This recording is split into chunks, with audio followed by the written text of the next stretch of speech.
Hey, Rider Obvious fans, welcome to my next episode.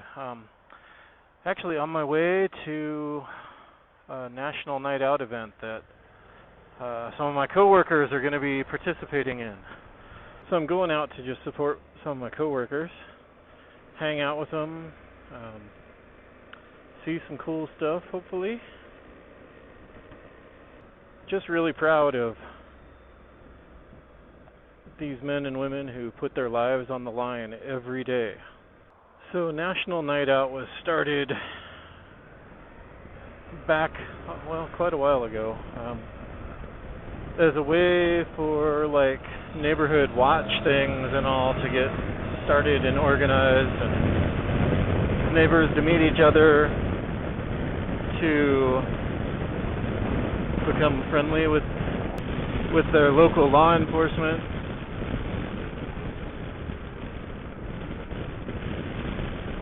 That sort of thing. Wow, I had no idea traffic was this bad coming up here. If I had known, I may have chosen a different way. This is why lane splitting should be legal. This is ridiculous that I have to sit here.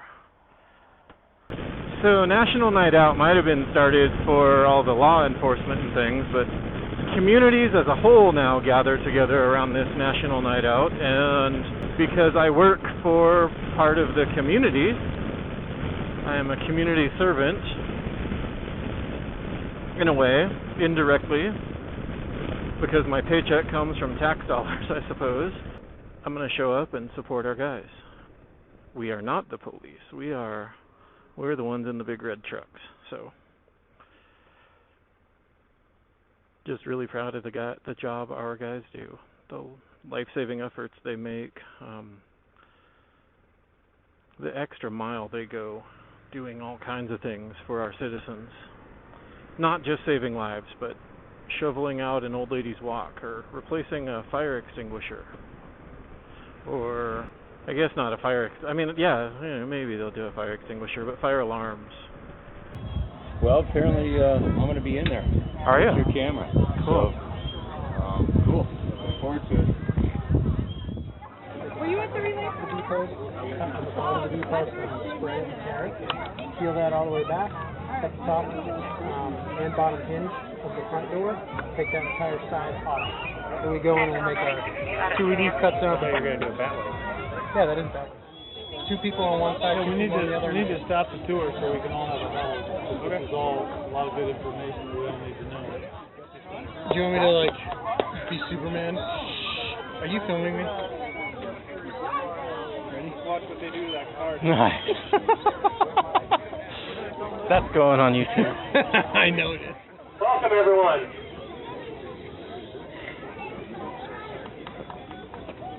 So tonight, we're going to show you a little bit of what's going to happen if this vehicle were to get into a car accident. But we're just going to go through what it would take for us to get someone that's trapped inside this vehicle. Normally, if that were the case, these doors aren't going to look like this. You know, there's going to be crumple zones, things like that. They're all going to take place. So you're kind of seeing it from a different angle than we normally would. In this case, tonight, we're just going to have you imagine that there is a driver in this vehicle. We are going to get that person out by initially stabilizing what we call the vehicle. So we're going to stabilize because we don't want this vehicle to start moving on us. We don't want it rolling down the hill. We don't want it moving in anywhere or hurting the patient any more than it possibly can. So we're going to stabilize it first, and then we're going to get one of us inside the vehicle. And the reason we're going to do that is we may not be able to get to see the patient from where we're at, so we got to get inside to find out what is going on with this patient. How badly are they injured?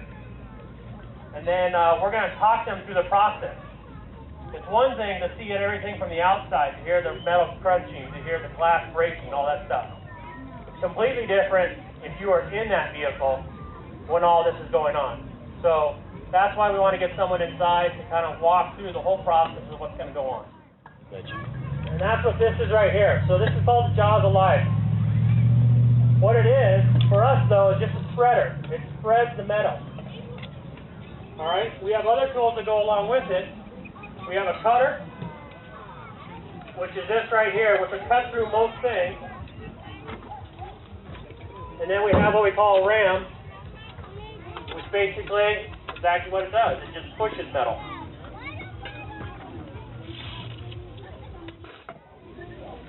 It just makes it a lot harder for us to get in. So this vehicle is an older one, so it has tempered glass.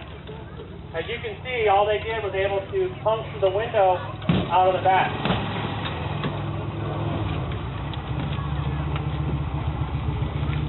We stabilized the front just with 2 pieces of shock. And all it is just wood, and that's going to keep the car from rolling on us.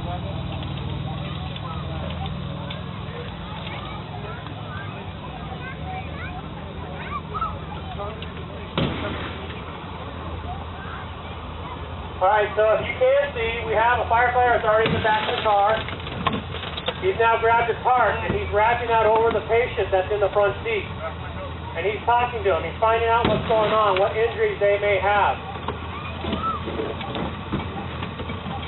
And now that they're tarped, we can get rid of the rest of the glass that's on the vehicle.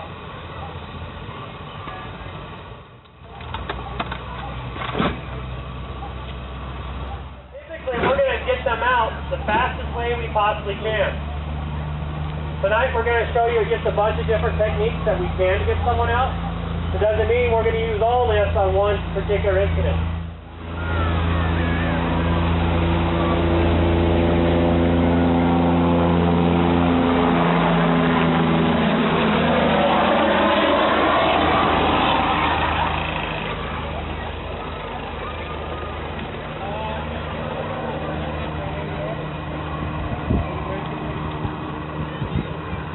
Alright, so as I said before, this car was in pretty good shape, but there's no dents or anything in it.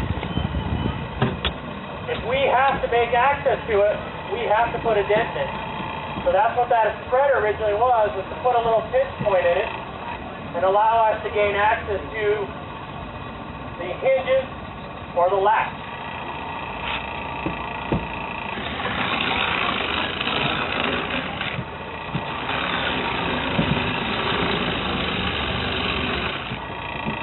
As you can see, Frank, the firefighter up front, is actually cutting out the windshield right now.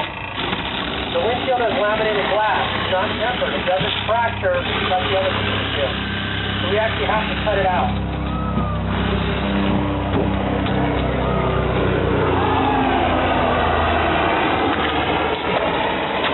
We take the windshield off and we put it out of sight, out of mind, so that it doesn't injure anyone else.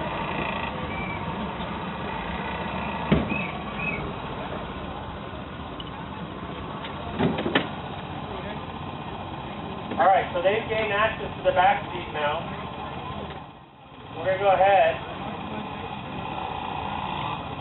And we're actually cutting posts now. So the way a car is set up, the way we talk about a car, we talk about posts, A, B, C, and D.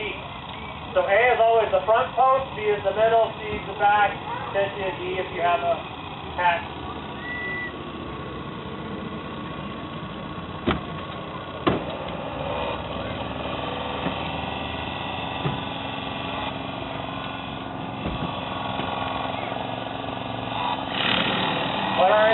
What we're going to do on the side you guys are on over here is we're going to do what we call a flap. We're going to basically flap the whole side of that car off.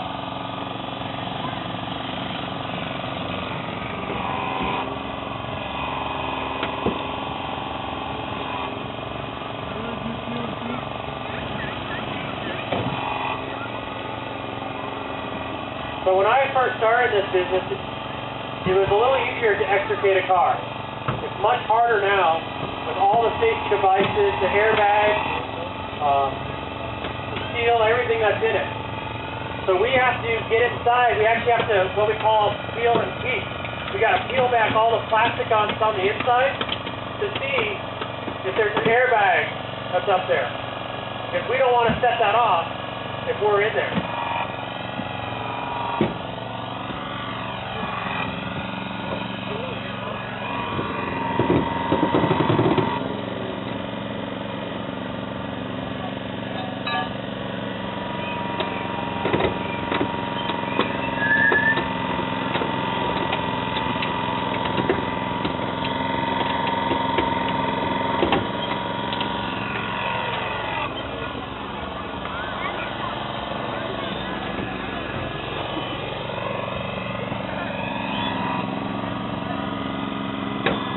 Okay, so what they're doing now is basically connecting, or disconnecting the car from the B-post completely.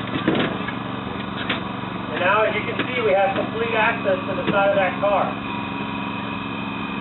If there happened to be someone that's fairly well entangled, we should have enough access to get them out.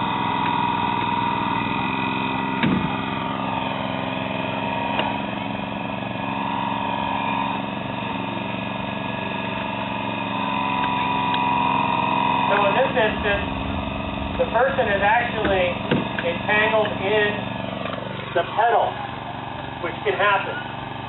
So their feet can get entangled in the accelerator and the brake,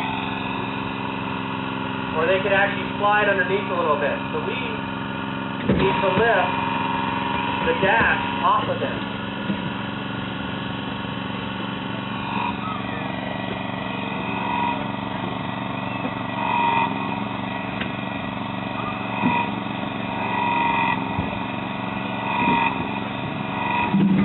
So we're going to finish taking the rest of this door off. Once it is off, we will start lifting up the jack.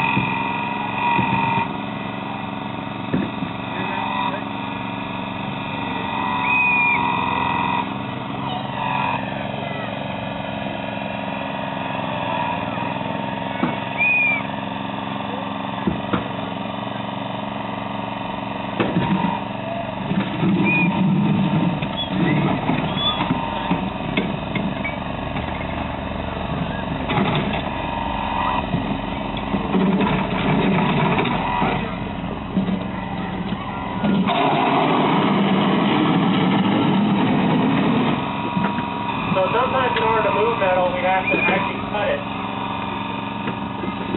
and see what we have.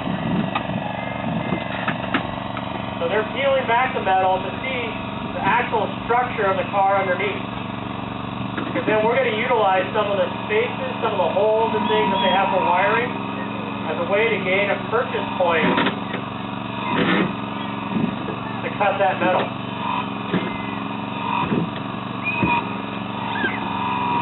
In a car this age, we probably wouldn't have to do as much because the metal is not as strong.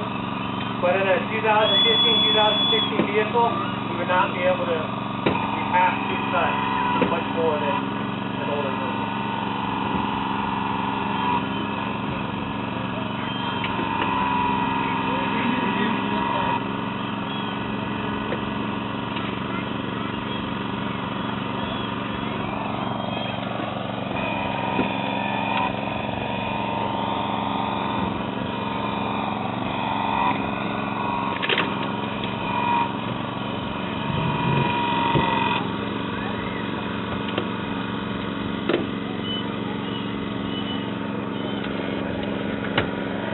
So the whole time, the medic inside the vehicle is going to be talking to the patient, telling them what's going on, trying to keep them calm. The more we can keep them calm, the better it's going to be.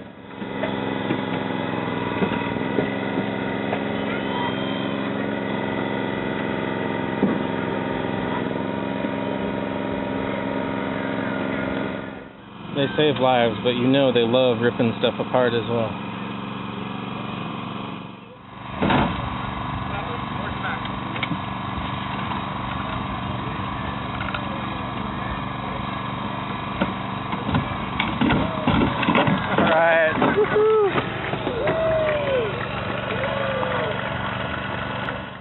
Pretty much every door has been taken off, the roof is off. We're going to do one more lift of the dash on this side. And that will give us every access that we could to take it down.